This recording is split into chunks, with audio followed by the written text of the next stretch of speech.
Do you want to see what Andy Edwards is up to on his channel? I wouldn't mind having a look. He's usually good. Did you like him, don't you? I do quite like him. Yeah. Oh, I think he's bloody pathetic. Well, you know, horses for courses. I mean, what he does is he's funny for old rope, isn't it? and I looked what he's doing today. He's got some bloke down. He's a patron, so the bloke's paying him money. He's paying him money. What a mug. And then he's getting him down to do his videos for him, and this bloke's supposed to be a comedian. And so they're going to talk about comedy. But I bet you just they just sit there, you know, typical Andy Edwards video, will talk crap just for, you know, an hour. Stick about 15 adverts in there. He's making money, you know, because they're all sycophants. So watch that channel. Creeps. I can imagine if they turned up, they'd say, "Nice to meet you. This is like being in Sun Studios. You're great. You're funny." What a bunch of creeps. Yeah. Anyway, should we put it on then? Yeah, man. Let's see what he's up to today. Hang on, just do my shoelace up. I don't want to trip over. Yeah, quite. Come on, let's see what he's up to today. But time wasting, really.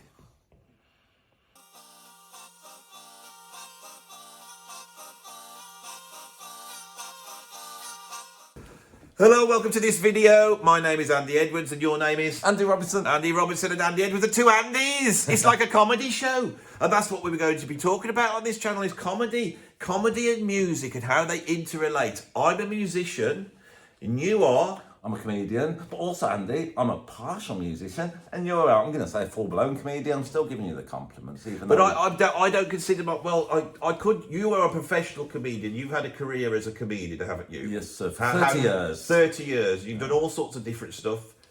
You know, man and boy, in working men's clubs, you've been on television, all that type of thing.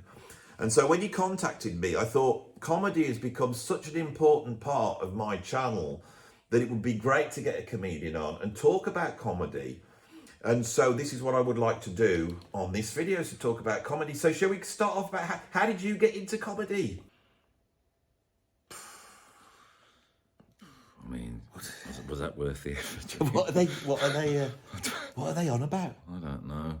My main thing is I'm going to see Radiohead soon. I really love them, you know. They mean a lot to me, so I'm hoping they don't take the mickey and diminish their heart. I mean, you shouldn't. I mean, there's certain bands you can take the mickey out, like AC/DC or that, but they're funny, aren't they? Radiohead. Not Radiohead. It's quite arrogant to think you can just like use their skills, their compositional skills, their persona, and think you can just make a stupid little comedy version out of it.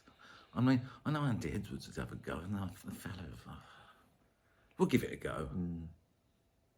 I think a lot of my sexuality was shaped by the Carry On films, Andy. They're still funny though, aren't they? Sometimes, you know. Then again, I catch myself looking at someone pretty and behaving like Sid James. I think, oh, there he is. Yes.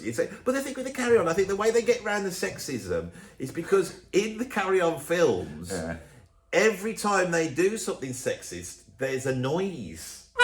Right? And I think that acts as a warning, doesn't it? Yeah, right. So in this sexist meta world that's a parallel world to our real world, there's these noises. And if you were to introduce that into real life, I think most people would either enjoy the sexism. Some of the ladies would start, because I don't appreciate the sexism, but I appreciate the noise that goes with it. You know, all that bit that goes on. Do you think they're actually funny, these two?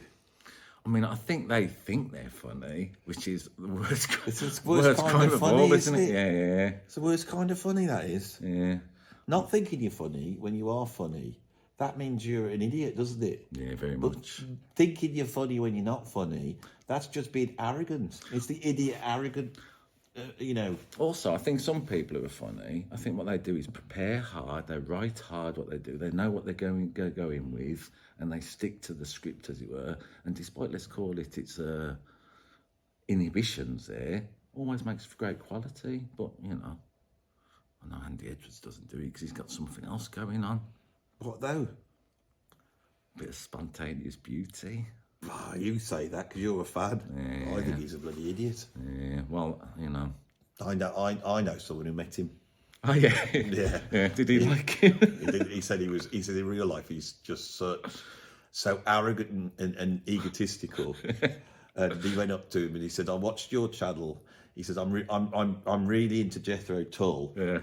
And he just turned around and goes, "Jethro Tull," and pushed him over. pushed him into he was like into a canal. Was he standing on one leg playing a flute? At the No, time? he It would have wasn't. been a lot easier to push him over if that were the case. Oh, the fan was. Yeah. Right, I don't think he had a flute, but he was definitely stood on one leg because I think he'd only got one leg.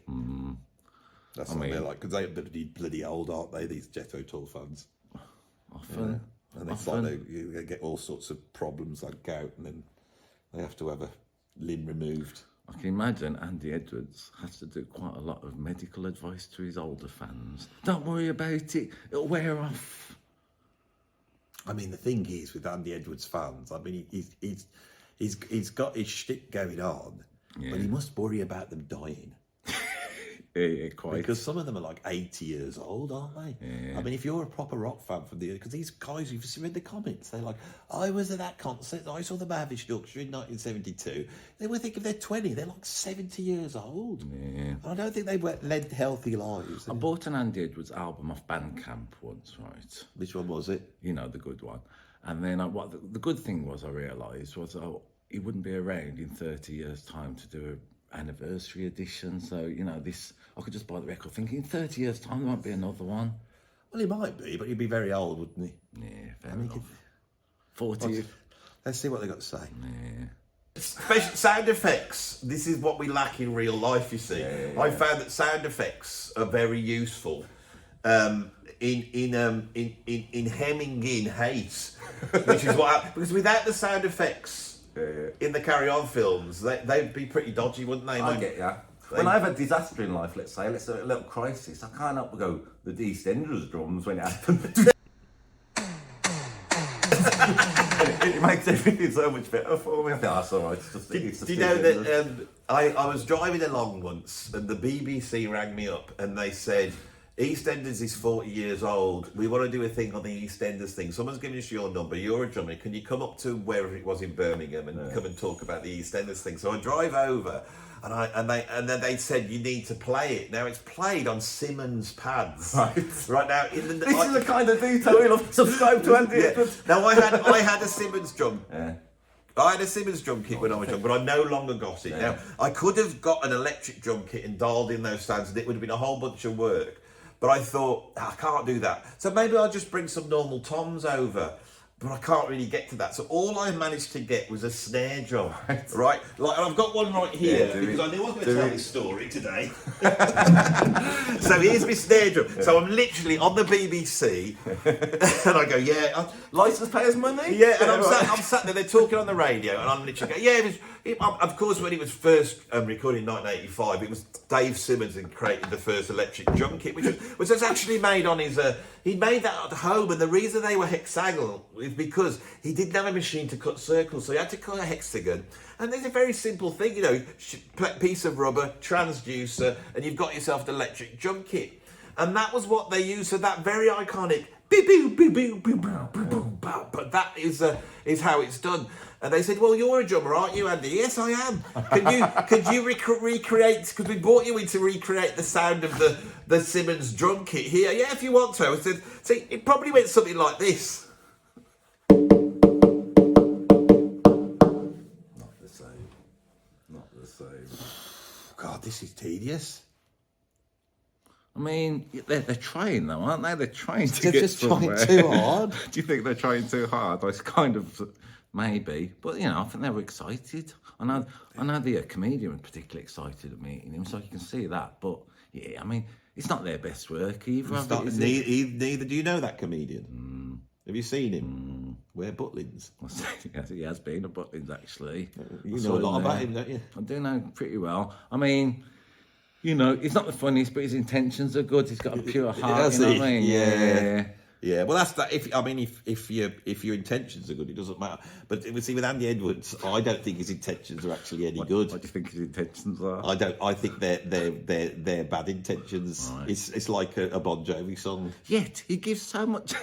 He gives intention a bad name. Yeah. Right, I mean, the thing is his love is like bad medicine. Yeah. Let's see what they're going to do now, because you know, like you. If they get the bloody guitars out, because you know that comedian, he's obviously a frustrated musician, isn't he? It's so obvious, and he's like, they're going to get the guitars out. It's going to be painful. I know a comedian that's got a joke about people who get guitar at a party, and then she says it's guitar or exhibit A, as it's come to known. So the notion of a guitar coming out, always disaster. It is always a disaster with them, especially with comedians to get a guitar out. Yeah, I mean, I also... You know, all it will be is some sad rock and roll pastiche. Yeah, or if not Because that... you know why? Because it's got an open A chord. That's all the only thing they can bloody play. No comedian's ever gone and say, you know, I'm going to take the mick out of John Williams, bit of Cavatina, or maybe some Joe Pass or some Alan Holdsworth. They never do that, do they? No. I've never seen an Alan Holdsworth comedy routine. No. But useless comedians. Well, I think Money for old rope. I think Andy Edwards has cornered the marketing comedic Andy Holdsworth. Do you know, I wanted to tell you this. I wanted to do, you go, Andy Edwards, right, sorry. He goes on about John McLaughlin once a lot, doesn't he? He loves John McLaughlin. Yeah. I did a gig once at Town Hall where I was booked as a comedian before John McLaughlin. No right? way. Yeah. Real bad mistake. So the bloke who was booking it said, go on, do be a comedian. I said, I knew Andy. I knew it as a young man. I went, well, that ain't going to work, is it? However, I was getting paid. He insisted. So then, obviously, I died for 20 minutes. John McLaughlin came on, brilliant. And then the bloke who organised the gig said, I want you to go on when they come off and get more going. And I was going, I'm not sure that's the right place to be. You're not getting the money unless you do that. So I went on after John McLaughlin played and said, we've heard John McLaughlin, do you want more? As I was told to do. And then as we were passing, as I was coming off and John McLaughlin was walking that way, he went, it's not a fucking holiday camp. Is that what John McLaughlin And, said? do you know, and I agreed with him. I thought, you're absolutely right. This is not what this is about. I see that John McLaughlin, he's a twat as well. No, I admired him for it. You did? Yeah. Yeah, but it's a bit rude, isn't it, to somebody you don't know, to say it's not a holiday camp, you know? He didn't know I was being booked to be a comedian. He didn't know I was going on to... I mean, I can't imagine... He's cooked up a lovely story, hasn't he, John McLaughlin? He's left the stage, and then some knobhead comes on going, do you want more? If I have to ask this, I won't get any money. Ridiculous. So maybe the two should never combine. However, we'll have a look and see if they should combine. Yeah, they must do that. Because, Yeah. I'm being a hype man, like Flavor Flav here. And yes, that's the one. To my Chuck D. Okay. Chuck D, were they peanuts? Because I had a memory. Sorry to go back to the sexist bit again. I have a memory that when I was a kid, you'd go down the shop and there would be these peanuts, and I don't think they were called Chuck D, but it was something like that, Big D or something like that. Yeah. And the little packet of peanuts obscured a lady. Do you remember? Right. And so you'd go in, you go, I don't fancy peanuts really, but I've looked over there, and half of them have gone, and the only one that's left is obscuring the breast. And so even though I didn't fancy them, I'm going to buy these peanuts just to get a bit of a look. I get you. Do you remember those? Pre-internet. Yes. Oh, I don't really want peanuts, but God. Imagine that. I want to have a look. I bet planters, since the internet came up, they lost a lot of money. What, do you remember those peanuts? Of course. They were something D, weren't they? Yeah. Give us a D then, go on. Oh God! Tune up you do it. Told you they got the bloody guitars. Show us a comedy song then. Well, I haven't got a comedy song. Let me do this. Just said you had. I had things like based on what's swearing like on your video. Yeah, you can do as well. They're not too though. I had things, but I can't remember the words now. There's things like little pastiches of say "Promised Land" by Chuck Berry. Yeah, and it'd be like set in the Midlands, let's say. So it'd be like. Things like I left my home downtown in Rowley Regis, Wolverhampton on my mind. I straddled that 126 down the Wolver across Burghley Isle.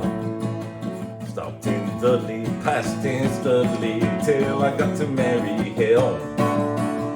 Can't remember the words. It was a long time ago. So that was the kind of thing I've done. In terms of which I didn't do because I couldn't take my guitar and could only do it in the Midlands. So I had songs like that.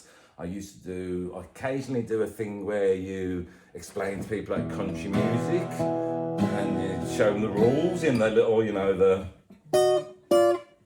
little tricks, and I mention all this stuff and go, all them little things, and then I'll take suggestions from the audience sometimes for a pop star, and then I can't sing very well, but the audience, because they don't really know, they're not into prog. What they do, they just accept the fact you're having a go there and then in the moment. That can be entertaining sometimes. I've written some songs. Oh, this is a song. This But is a why song. don't we could write a comedy song now? Yeah, right. I think we should All try right, then. it. All right, then let's do it. Let's do it, yeah. Okay. And you can advise me. So what, do you want to do some sort of pastiche song? Now let's do a new one. Pastiches, what I'm finding a little bit is pastiches. If you want to use them in the real world, I used to use a bit of music. Yeah, you are right, yes. Yeah, I used to use a bit of music Can't in my do it anymore. stand-up. I had a thing about the ink spots, right? And I used to do a thing playing ink spots records, and you know all the intros to every ink spots. And I used to have a thing on my iPod, play a bit of ink spots, and then the next record I did, you'll never believe you, that kind of thing, all that introduction. And when I wanted to do it in the theatre, supporting somebody, actually it was at the stables, so maybe Cleo Lane and Johnny Dankworth, was it? Yeah. Maybe the culture around the stables, they were going, where's your royalties, mate, where you pay up? I kind of admired them for it a little bit. So Yeah, that's the way the industry works, isn't it? I tell you what, I find quite funny, musically, go on. is if you write songs with just major chords, right? Which I have hundreds of them, yeah. But put them in silly places. Yeah.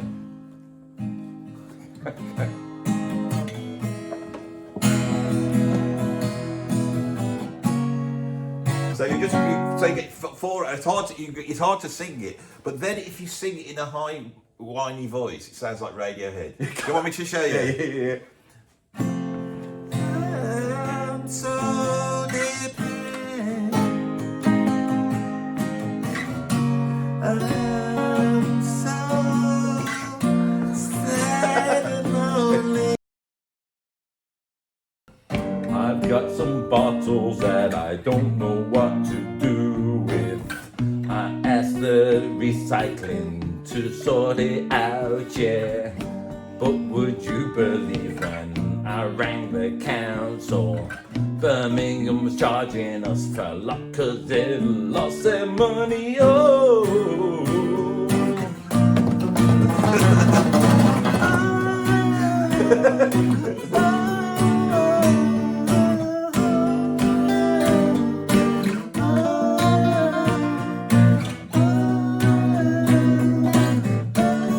Second verse, go on. After the bins came, I decided that I needed to throw out all the cooking fat that I kept from my bacon. I would have put it in a jar, but would you believe that I thrown it out with all the bins that had come so early?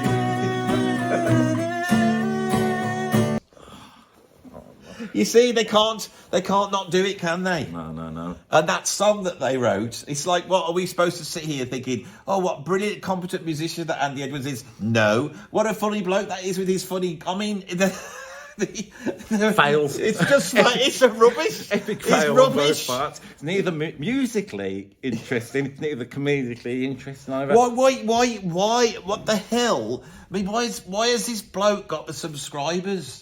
Why has he got the subscribers? I'm beginning to question it myself, to be honest. I mean, if I did sign to Patreon, I might even take my money back for this nonsense. I'd ask for the money back. Send him a message on Patreon, say I want my money back. He said, and you know, he'll probably say, well, everyone else, when they realise this, they say, and I say, no, I'm keeping the money you've given me. You know, but if you want to go now and stop paying, I won't make you pay. I'm not like the mafia. No. You know, that's what I. You know, that's that. You know, but he's probably going to try and get the money out of you. Yeah, don't matter. They're very not. I'll tell you, I know people that have met Andy Edwards many a time, and he seems all jolly and funny in real life. I mean, on the video, but in real life, he's a right knobhead. Yeah, well, Arrogant and big-headed. And he can't be told anything. It's like, I know somebody that used to work in Allied Carpets. And they... show off? And Andy Edwards went in to buy a carpet from there, right? And he ordered it. And then when they delivered it, it wasn't big enough to fill the room. It was too small.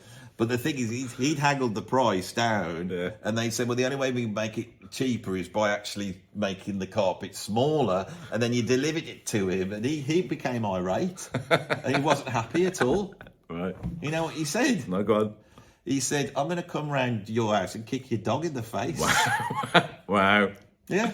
Which apparently he does all the time. He must have been tired. I mean, he mentioned it earlier on, didn't he? Like, pretending he's not that type of person that goes, like, kicking dogs and pushing small children over. But I've heard that's exactly what he does. I mean, a bit of me thinks, why would Andy Edwards put so much of his personal self on the internet for all and sundry to see? I mean, even when he's talking and he's pretending to be a nice fella, the unconscious comes spilling out, doesn't it, Andy? What he really thinks. If you don't, what he really thinks, he can't help but hide. If you really know what to look for, you know, then you will see. Because the thing is, the reason I'm aware of this is because throughout my life, I've gone about my business, and then a few years ago, Andy Edwards comes on YouTube, and the fan base starts to build, and now people are coming up to me and saying, you know, you look like Andy Edwards. Are you Andy Edwards, the YouTuber? I said, I'm not Andy Edwards, the YouTuber. I'm a friend of a comedian who just sat next to him watching it, because this comedian's a big fan. There's a bit of you Do you get the same thing with the comedian? That they... Well, because the comedian that you've talked about doesn't put himself on the internet, so Lord knows what he's doing here. But no, I like to keep under the parapet. Don't I keep saying? But a bit of me thinks you must like it a bit. Remember, you're not the bloke. Oh yeah. But whoever he is likes to not be on the internet. But what I've found a little bit is that it's a double-edged sword, isn't it? The old recognition. Sometimes it's nice, but people are coming up to you if they're being great and complimentary, for instance. Or if they're a bit pretty, then it's all lovely, innit? When I can imagine some, let's call it prog fans especially, maybe not so kind. Why are you doing that? Why have you only got 4 drums when you should have 5? Yeah, people come up to me and ask me all sorts of questions thinking I'm Andy Edwards. Let's see what they got to do on the internet. They must be done now. Let's see. Well, what I like about you, Andy, is you doing jokes accidentally. That's not... There's another one that's off. Well, you know, when I put this hat on, the reason I took it off, I thought, we're talking about comedy. I'm freezing cold. Everyone thinks, Andy's put a funny hat on. I'm bloody freezing cold, so I'll be wearing this all day. Hello, Kevin. Hi, Kev. We're filming a video here. You come and talk. You see my friend Kevin. Yeah. This is a living legend. And he's my mentor. Cool. But he won't ever come on the channel. Come on, Kev. Show your He won't face, come man. on here. It's because you know everything. The only thing I can say today, the sad loss, when I was 16 in the studio with Jimmy Miller, who hadn't produced the Stones, he was producing the Jimmy Cliff. You gotta give a little track for us. The guitar player just finished a session, was off to another session. It was Vic Flick. Vic Flick did all those great John Barry. Oh, yes, tracks. yeah. And he's just passed away. Has he just died, But has he? I said to him, how do you get that lovely pizzicato sound? You know, because on the themes like bum bum bum bum bum bum bum bum bum, which were like John Barry themes for the pop channels, he put a fag packet under the strings to get that. When did he die? Just today. So my old friend Kevin Gavin has just come in and told us, and we can announce Vic this on the Flick. channel, that the great Vic Flick, one of the great British session guitarists All from John the early, that played the James Bond. Yeah, exactly. That won't be on the 9 o'clock news night. This is part of the That's reason why we love your channel. that's why you come in. Back up to date. Yeah. From John Barry to the Beatles, who it did so Kev, many you're going to be on sessions. my channel if you are on it now, not visually, obviously, because you're hiding. Show your face just once. Now He you won't see, do it. Now you No. see me, now you don't. On him. I've got to get up to Leeds. He's got a gig. How are you? That's about 2.25 hours to Leeds. That's my knowledge as a traveller. 2.5 in this day and age. Good 3 hours. Yeah. Isn't it?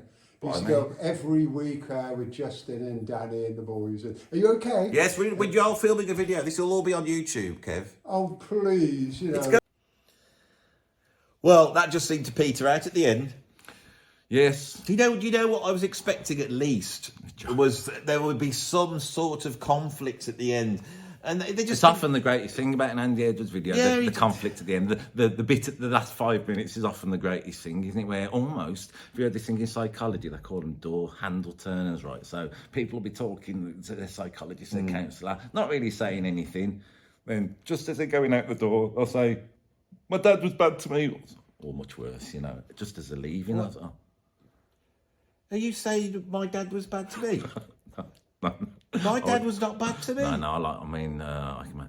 Oh, come on, what are you trying to say? You've got about these door handle terms. I'm saying- You've just done that to me, haven't you? I'm saying you've got all the hallmarks of someone who's abused Who has? as a child. Who has? Andy Edwards or me? Andy Edwards, not you. You're confusing me with Andy Edwards and you're going on about my dad? Yeah. What are you trying to do? I don't know. I mean, You brought me round here, said, let's watch some Andy Edwards YouTube videos. I sat down and watched it. I said I didn't like them. Yeah. He's annoyed me, and I'm annoyed. And then you know I'm not annoyed. You know I'm annoyed. And what do? put the boot in. Put the boot in about me dad. My dad's dead. He died of cancer. He died of cancer. That's weird. My dad died of leukemia, which That's is the worst kind of cancer. Leukemia is a rubbish cancer. Joking, aren't you? Leukemia is rubbish. They don't even class it as a cancer. That's why it's called leukemia. Leukemia, cancer's cancer. Right. You know, leukemia is just like it's just a rubbish version. What is it? Cancer of the blood. Cancer of the blood. The No, red. that's rubbish. You know. What So you're saying? You're saying my dad your had cancer of the everything. Right. He had cancer. He had cancer of absolutely everything: lungs, arms, eyes, brain, the whole lot. I get the you. whole lot. It was awful. When he died, he was more cancer than he was dad. He was. It was all mainly tumour. Right. Yeah. You know, and the thing is that I'm really angry about it. I can tell. I'm Bloody sorry. hell, it's not fair. I carried that, and then I did have to sit there, and then you come on and say that, you know, my dad used to kick me, and he never abused me at all, and then you bring up your dad and try and compete with me on the way he died. You know, how old was your dad when he died? I was 15. He was about 37, young. So how old was your dad when he died? He was 76. Yes, come on. Despite the leukemia, he was much younger. Yeah, I know. It might have been leukemia, one of the sub-cancers that's not that impressive. Yeah. I mean, brain cancer's at the top, isn't it? You would imagine so. You know, when yeah. somebody says that. Yeah. But now I found out that Andy Edwards should do a top 10 cancers. he should do, shouldn't he? He'd be good at that one. Why is he proffering this sort of rubbish? I don't know. This sort of rubbish don't when know. it's the top 10 cancers? When he could be going for gold like that. Yeah, and the thing is that you know why you won't talk about cancer on it. It's an unacceptable thing to say on the internet in a light-hearted manner. Well, the thing is that he'll do all that identity politics, but he knows everybody is like 70 years old, and they agree with him. They're all racist as well, but he won't go near the cancer, will he? You know why? Because I bet half his audience have got it. And yet, they've also got loads of Jethro Tull and whoever albums. And That bloke with the one leg, I bet it was cancer that took that leg away. Do it. Which is why he could get pushed in the canal. I wish Andy Edwards would do that. I mean, often he says, I'm looking for content, doesn't he? So maybe you'll hear this. Yeah, be inspired. I ain't going to talk to the bloke, but you should message him. Yeah. You've got his email and say, I have had an idea for a video. You could do the top 10 cancers, and then once that's done, there's all sorts of aim. Because knowing him, he'll drag me into talking about it. Knowing him, knowing about I mean, I don't like him, but the other day he did discuss hemorrhoids, which I found quite useful. Yeah. Because obviously I haven't got hemorrhoids, but if I do get them, I know what to expect from the doctor now. Right, yeah. He provides a public service, it has to be said. Yeah. So don't put your phone in your pocket. Okay. Your mum's a slag as well.